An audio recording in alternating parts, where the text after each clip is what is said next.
Doctor main ಆಗಿ thyroid ಬಗ್ಗೆ ಹೇಳ್ತಾ ಇದ್ದಾಗ ನೀವು ಹೈಪೋ ಆಗಿರಲಿ ಹೈಪರ್ ಆಗಿರಲಿ ಸಂಜೀವಿನಿ ಹೋಮಿಯೋಪತಿಲಿ ಯಾವ ಥರ ಚಿಕಿತ್ಸೆ ಕೊಡ್ತೀರಾ ಅಂತ? ನೋಡಿ, ನಾನು ಹೇಳಿದೆ ಥೈರಾಯ್ಡ್ ಪ್ರಾಬ್ಲಮ್ ಅನ್ನೋದು ಹಾರ್ಮೋನ್ ಸಮಸ್ಯೆ ಅಂತ. ಸೊ ಅದು ಕಡಿಮೆ ಕೆಲಸ ಮಾಡ್ತಾ ಇರಲಿ ಅಥವಾ ಅತಿ ಹೆಚ್ಚಾಗಿ ಕೆಲಸ ಮಾಡ್ತಾ ಇರಲಿ, ಅದು ಥೈರಾಯ್ಡ್ ಹೈಪರ್ ಥೈರಾಯ್ಡಿಸಮ್ ಅಂತ ಏನು ಹೇಳಿದೆ ಅದರಲ್ಲಿ. ಸೊ ಇಲ್ಲಿ ಮುಖ್ಯವಾಗಿ ನಾವು ಏನು ನೋಡ್ತೀವಿ ಅಂದರೆ, ಅವರಲ್ಲಿ ಥೈರಾಯ್ಡ್ ಸಮಸ್ಯೆ ಏನಕ್ಕೆ ಬಂತು, ಜೆನೆಟಿಕ್ ಫ್ಯಾಕ್ಟರ್ಸ್ ಏನಾದ್ರು ಇದೆಯಾ, ಹೆರಿಡಿಟಿಯಾಗಿ ಏನಾದ್ರು ಬಂದಿದೆಯಾ, ಅಥವಾ ಅವರ ಲೈಫ್ ಸ್ಟೈಲಲ್ಲಿ ಏನಾದ್ರು ಚೇಂಜಸ್ ಮಾಡಬೇಕಾ ಅಂತ. ಸೊ ಈ ಥರ ಇದ್ದಾಗ ಹಾರ್ಮೋನ್ಗಳು ಯಾವ ಥರ ಕರೆಕ್ಟ್ ಆಗಬೇಕು ಅನ್ನೋದನ್ನ ನಮಗೆ ಕರೆಕ್ಟಾಗಿ ಗೊತ್ತಾಗುತ್ತೆ. ಅವ್ರು ಯಾವ ಥರ ಚೇಂಜಸ್ ಅಳವಡಿಸ್ಬೇಕು ಅನ್ನೋದು ಗೊತ್ತಾಗುತ್ತೆ ನಮಗೆ.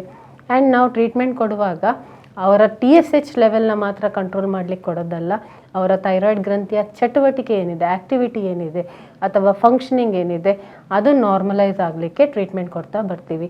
ಆ್ಯಂಡ್ ಪ್ರತಿಯೊಂದು ಕೇಸಲ್ಲೂ ಕಂಪ್ಲೀಟ್ ಕೇಸ್ ಹಿಸ್ಟ್ರಿ ನಮಗೆ ತುಂಬ ಇಂಪಾರ್ಟೆಂಟ್ ಆಗಿರುತ್ತೆ. ಅವರ ದೇಹದಲ್ಲಿ ಯಾವ ಥರ ಚೇಂಜಸ್ ಆಗಿದೆ, ಅವರ ಮನಸ್ಸಿನಲ್ಲಿ ಯಾವ ಥರ ಚೇಂಜಸ್ ಆಗಿದೆ, ಇವೆರಡನ್ನೂ ಕಂಪ್ಲೀಟ್ ಅನಲೈಸ್ ಮಾಡಿಬಿಟ್ಟು ಇವ್ಯಾಲ್ಯೂಯೇಟ್ ಮಾಡಿಬಿಟ್ಟು ಅವರ ದೇಹಕ್ಕೆ ಸೂಟ್ ಆಗುವಂಥ ಒಂದು ಮೆಡಿಸಿನ್ನ ಕೊಡಲಾಗುತ್ತೆ.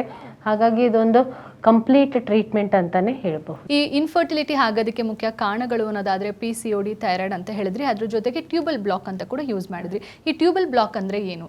ಗರ್ಭಕೋಶ ಮತ್ತು ಅಂಡಾಶಯಕ್ಕೆ ಕನೆಕ್ಷನ್ ಅಂದರೆ ಫೆಲೋಪಿಯನ್ ಟ್ಯೂಬ್ಸ್ ಅಂತ ಹೇಳ್ತೀವಿ. ಅಂಡಾಶಯದಲ್ಲಿ ಉತ್ಪತ್ತಿ ಆದಮೇಲೆ ಥ್ರೂ ದ ಫೆಲೋಪಿಯನ್ ಟ್ಯೂಬ್ಸ್ ಗರ್ಭಕೋಶನ ಸೇರಬೇಕು, ಅಥವಾ ಫರ್ಟಿಲಿಟಿ ಅಂದರೆ ಕನ್ಸೆಪ್ಷನ್ ಆಗೋದು ಆ ಟ್ಯೂಬಲ್ಲಿ ಅಂತ ಹೇಳ್ಬೋದು. ಸೊ ಯಾವಾಗ ಟ್ಯೂಬಲ್ಲಿ ಏನಾದ್ರು ಬ್ಲಾಕೇಜ್ ಇರುತ್ತೋ ಆವಾಗ ಅದು ಪ್ರೆಗ್ನೆನ್ಸಿ ತಡೆಯುವಂಥ ಚಾನ್ಸಸ್ ಇರುತ್ತೆ ಅಂತ ಹೇಳ್ಬೋದು. ಕೆಲವು ಸಲ ಪಾರ್ಷಿಯಲ್ ಬ್ಲಾಕ್ ಇದ್ದರೆ ಹಂಗೂ ಕನ್ಸೆಪ್ಷನ್ ಆಗಿಬಿಟ್ಟು ಫರ್ಟಿಲೈಸೇಷನ್ ಆಗಿಬಿಟ್ಟು ಪ್ರೆಗ್ನೆನ್ಸಿ ಆಗಬಹುದು. ಆದರೆ ಕೆಲವು ಸಲ ಕಂಪ್ಲೀಟ್ ಬ್ಲಾಕೇಜ್ ಇದ್ದಾಗ, ಇವಾಗ ಅಕಸ್ಮಾತ್ ಕೆಲವರಲ್ಲಿ ಒಂದು ಟ್ಯೂಬ್ ಮಾತ್ರ ಬ್ಲಾಕ್ ಆಗಿರುತ್ತೆ, ಆ ಕಡೆಯಿಂದನೇ ಅಂಡಾಣು ಉತ್ಪತ್ತಿ ಆದಾಗ ಪ್ರೆಗ್ನೆನ್ಸಿ ಆಗೋದಕ್ಕೆ ಚಾನ್ಸಸ್ ಇರೋದಿಲ್ಲ. ಬಟ್ ಬೇರೆ ಸೈಡಲ್ಲಿ ಅಂಡಾಣು ಉತ್ಪತ್ತಿ ಆದಲ್ಲಿ ಅದು ಪ್ರೆಗ್ನೆನ್ಸಿ ಆಗುವಂಥ, ನಾರ್ಮಲ್ ಆಗಿ ಪ್ರೆಗ್ನೆನ್ಸಿ ಆಗುವಂಥ ಚಾನ್ಸಸ್ ಇರುತ್ತೆ. ಬಟ್ ಕೆಲವರಲ್ಲಿ ಎರಡು ಕಡೆನೂ ಟ್ಯೂಬ್ ಬ್ಲಾಕೇಜ್ ಆಗಿರುತ್ತೆ. ಆವಾಗ ಏನಾಗುತ್ತೆ ಅಂದರೆ ಫರ್ಟಿಲೈಸೇಷನೂ ಆಗೋದಿಲ್ಲ, ಕನ್ಸೆಪ್ಷನೂ ಆಗೋದಿಲ್ಲ ಅಂತ ಹೇಳ್ಬಹುದು. ಸೊ ಇದು ಬ್ಲಡ್ ಕ್ಲಾಟಿಂದನೂ ಆಗಬಹುದು ಅಥವಾ ಎಕ್ಸ್ಟ್ರಾ ಗ್ರೋತಿಂದನೂ ಆಗಿರ್ಬೋದು ಅಂತ ಹೇಳ್ತೀವಿ. ಓಕೆ, ಅಂದರೆ ಮುಖ್ಯ ಕಾರಣಗಳೇನಾದರೂ ಇದೆಯಾ ಡಾಕ್ಟರ್? ಈ ಒಂದು ಟ್ಯೂಬಲ್ ಬ್ಲಾಕ್ ಆಗೋದಕ್ಕೆ ಮುಖ್ಯದಲ್ಲಿ ಕಾರಣ ಅನ್ನೋದಾದರೆ ಏನು ಹೇಳ್ತೀರಾ?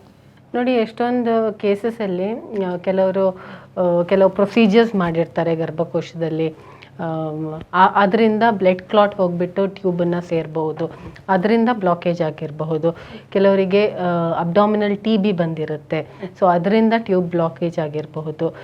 ಕೆಲವರು ಆಪ್ರೇಷನ್ ಮಾಡಿಸಿರೋ ಸೆಕೆಂಡ್ರಿ ಇನ್ಫರ್ಟಿಲಿಟಿಯಲ್ಲಿ ಮುಖ್ಯವಾಗಿ ಟ್ಯೂಬ್ ಆಪ್ರೇಷನ್ ಮಾಡಿಸ್ಕೊಂಡಿರ್ತಾರೆ, ಟ್ಯೂಬೆಕ್ಟಮಿ ಮಾಡಿಸ್ಕೊಂಡಿರ್ತಾರೆ, ಆಮೇಲೆ ಆಪ್ರೇಷನ್ ಮಾಡಿಸ್ಕೋತಾರೆ. ಸೊ ಆ ಥರ ಇದ್ದಾಗ ಅಲ್ಲಿ ಒಳಗಡೆ ಮೂಮೆಂಟ್ಸ್ಗೆ, ಎಗ್ಗದು ಮೂಮೆಂಟ್ಸ್ಗೆ ಬೇಕಾಗಿರುವಂಥ ಫೈನರ್ ಪಾರ್ಟಿಕಲ್ಸ್ ಅಂದರೆ ಸಿಲಿಯಾ ಅಂತ ಹೇಳ್ತೀವಿ, ಅದು ಡಿಸ್ಟ್ರಾಯ್ ಆಗಿರ್ಬೋದು. ಸೊ ಹಾಗಾಗಿ ಎಗ್ ಮೂಮೆಂಟ್ ಕರೆಕ್ಟಾಗಿ ಆಗೋದಿಲ್ಲ. ಸೊ ಇದರಿಂದನೂ ಪ್ರೆಗ್ನೆನ್ಸಿ ಆಗೋದು ತಡೆಗಟ್ಬೋದು ಅಂತ ಹೇಳ್ತೀವಿ.